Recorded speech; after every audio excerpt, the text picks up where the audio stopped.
Hi folks, in Katanning have shivered through their coldest July in a decade. The average daily temperature peaked at just 14 degrees.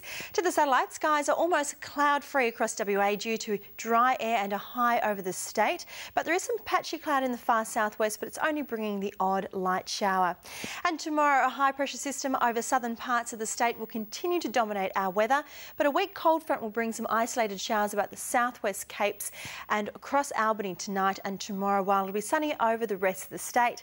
Then on Wednesday, a cold front will near our shores, lying close to Perth and the southwest Cape, so we can expect some isolated coastal showers from Perth to Albany. To the state's extremes, and Columbia recorded the highest maximum today with 33 degrees, and the lowest overnight minimum was just 1 degree in Ayr. In the northern half today, it was fine, temperatures mostly below the 30s with moderate winds and afternoon coastal sea breezes, which cooled things a little further. Broome was 31, Port Hedland 29 and Exmouth peaked at 27. In the southern half, there were just a few light coastal showers between Cape Naturalist and Albany, mostly fine and warm in other parts. Bunbury peaked at 19, 18 was the top for Manjimup, Albany and Esperance, and it was a warm 25 degrees in Kalgoorlie. For the Kimberley and Pilbara tomorrow, another fine day is expected with moderate east-southeasterlies and coastal sea breezes. 31 degrees in Kununurra and Broome, Port Hedland looking at a top of 28 and 26 degrees for Newman. In the southern half, a few more drops are forecast over coastal parts between Cape Naturalist and Albany.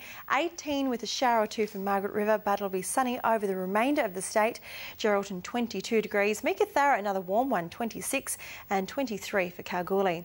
Perth can expect fine weather with light winds, 21 degrees the top after an overnight low of just 5 degrees. And I'll see you again tomorrow, Deb. Indeed, Angela, thank you. And just before we go tonight, a Southwest teenager is preparing for the trip of a lifetime, taking on the challenge of the Kokoda track. Tiffany Worthimer caught up with her ahead of next month's journey. 16-year-old Sophie Smith couldn't be more excited after being picked from more than 60 nominees to represent Western Australia in the Kokoda Youth Leadership Challenge. I couldn't actually believe it. I smiled for about half an hour.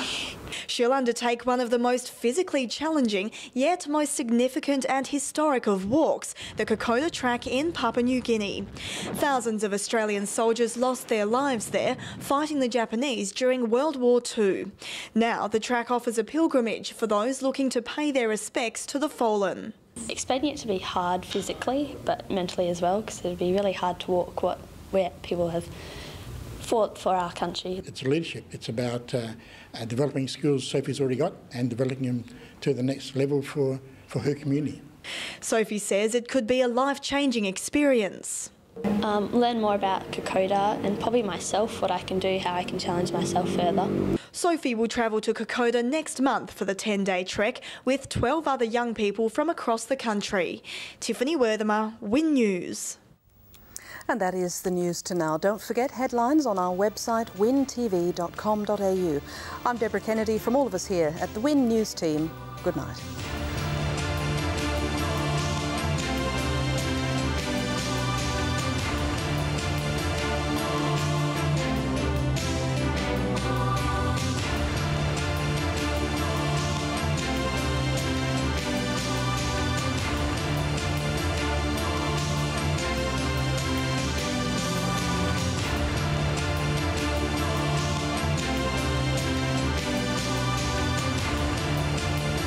This has been a WIN News presentation from WIN Television, Australia's largest commercial television network.